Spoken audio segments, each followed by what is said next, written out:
ব্যবসা গরমের মধ্যে এই মুহূর্তে পাহাড়ে ঘুরতে যাওয়ার হিড়িক কিন্তু পর্যটকদের মধ্যে সব থেকে বেশি দেখা যায়, কিন্তু সেই ঠান্ডা খুঁজতে গিয়ে এবার বিপদ। মিরিক শিলিগুড়ির যে প্রধান সড়ক সেখানে ধস, গাছ পড়ে যান চলাচল ব্যাহত। এই জায়গায় ভূমি ধসের কারণে বড় বড় গাছ কিন্তু সেখানে ভেঙে পড়েছে, সাময়িকভাবে যান চলাচল সেখানে বন্ধ হয়ে পড়েছে। ঘটনার পর রাস্তার দুই প্রান্তে গাড়ি সারিবদ্ধভাবে দাঁড়িয়ে রয়েছে।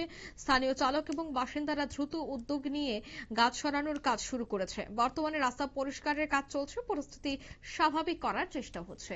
বিস্তারিত সে বিষয়ে জানবো, টেলিফোন লাইনে যুক্ত হয়ে গেছে প্রতিনিধি পশ্চিমবঙ্গ থেকে শান্তনু পান। শান্তনু, শিলিগুড়ি মিরিক জায়গার প্রধান সড়কে ধস, অনেক পর্যটকরা নেপাল ঘুরতে যাওয়ার জন্য এই মিরিকের রাস্তাটি ব্যবহার করে থাকেন, কিন্তু সেই মিরিকে এই মুহূর্তে ভয়াবহ ছবি আমরা দেখতে পাচ্ছি।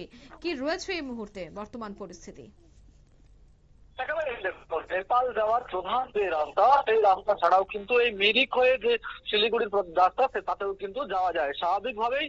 যে সমস্ত পর্যটকেরা যান বা নেপালে আমাদের পশ্চিমবঙ্গের উত্তরবঙ্গ থেকে যে সমস্ত মানুষরা কাজের জন্য যান, তারা কিন্তু এই মিরিক শিলিগুড়ি রাস্তা ধরে অনেক সময় যাতায়াত করেন। এবং এই যে বর্ষাকালে যখন অতিবৃষ্টি শুরু হয়, পাহাড়ের রাস্তায় যখন ঢল নামে, তার ফলে কিন্তু রাস্তা ধসে যায় এবং পাশে যে গাছ, সেই গাছও কিন্তু ভেঙে পড়ে, যার ফলে কিন্তু যানজটের সৃষ্টি হয়। দীর্ঘক্ষণ ধরে এই শিলিগুড়ি মিরিক রাস্তা অবরুদ্ধ হয়ে পড়ে। প্রশাসনের যারা আধিকারিক রয়েছেন তারা এসে পৌঁছান, পিডব্লিউডির আধিকারিকরা আছেন এবং সেই সঙ্গে যে সমস্ত চালকেরা ছিলেন তারাও সহযোগিতা করেন।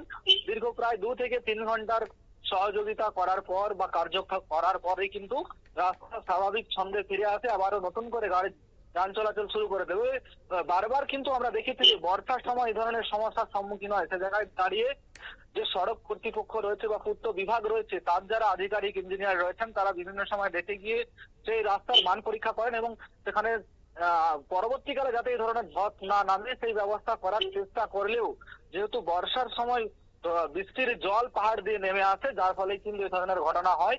যদিও এদিনের এই ঘটনার পর প্রায় 3 ঘন্টার কাছাকাছি সময় লাগে এবং রাস্তা সচল হয় এবং ইতিমধ্যে কিন্তু যান চলাচল সচল হয়েছে জানা গিয়েছে এমনটা প্রশাসন সূত্রে। অঙ্কিতা, একদমই ধন্যবাদ।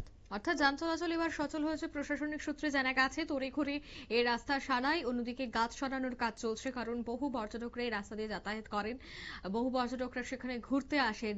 তাই সেক্ষেত্রে রাস্তায় এই যানজটের ফলে দীর্ঘক্ষণ কিন্তু পর্যটকদের আটকে থাকতে হয়। অবশেষে প্রশাসনিক তৎপরতা এবং স্থানীয়দের তৎপরতায় রাস্তা থেকে গাছ সরানো এবং রাস্তা পরিষ্কার করে এবার পরিস্থিতি স্বাভাবিক হয়েছে।